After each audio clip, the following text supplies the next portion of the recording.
जय भीम दोस्तों। आज हम इस वीडियो में बात करने वाले उस ऐतिहासिक दिन की जिस दिन डॉक्टर बाबा साहेब आम्बेडकर पहली कक्षा में गए थे। बाबा साहेब का जन्म मऊ छावनी वर्तमान मध्य प्रदेश में हुआ था। वहाँ जो भी थोड़ी बहुत शिक्षा उपलब्ध हो सकती थी उन्होंने प्राप्त की। अभी वो 2 साल के भी नहीं हुए थे कि उनके पिता फौज की नौकरी से सेवानिवृत्त हो गए और वो मध्य भारत से कोंकण के दापोली में आ गए।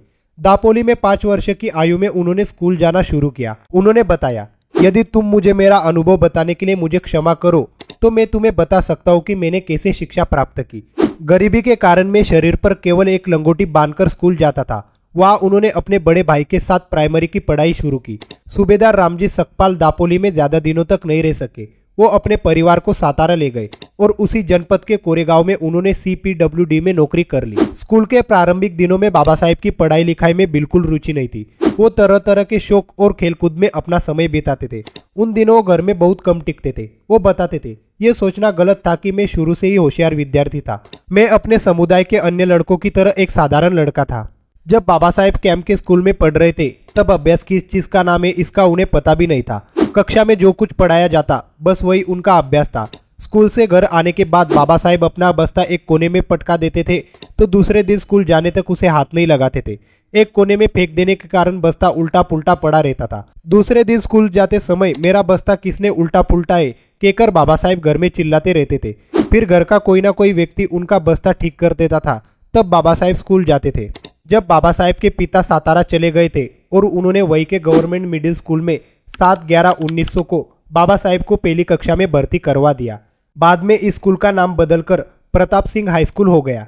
बाबा साहेब बताते, तुम समझ ही सकते हो मैं कितना सीख पाता था जब मैं तुम्हें ये बताता हूँ कि मुझे अपने समुदाय के लड़कों के साथ स्कूल भवन के बाहर बैठना पड़ता था। सभी कक्षाओं के दलित लड़कों को एक साथ बैठना पड़ता था। कोई उन्हें पढ़ाने की चिंता नहीं करता था। अध्यापक बस इतना पूछ लेते थे कि हमने अपना पाठ पढ़ लिया था कि नहीं। मैं संस्कृत पढ़ना चाहता था किंतु संस्कृत के अध्यापक मुझे लेने को तैयार नहीं थे, इसलिए मुझे फारसी लेनी पड़ी।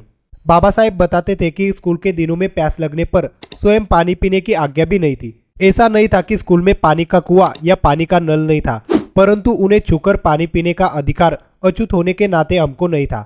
जब भी उनको प्यास लगती थी तो स्कूल के चपरासी से नल खोलने के लिए कहते ताकि वे पानी पी सके।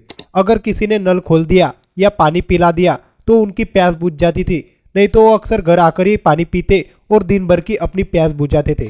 इस तरह बाबा साहेब ने भेदभाव और छुआछूत के बीच अपनी स्कूल की पढ़ाई पूरी की। बाबा साहेब के स्कूल का पहला दिन यानी शिक्षा के क्षेत्र में क्रांति और एक युगांतर की शुरुआत थी।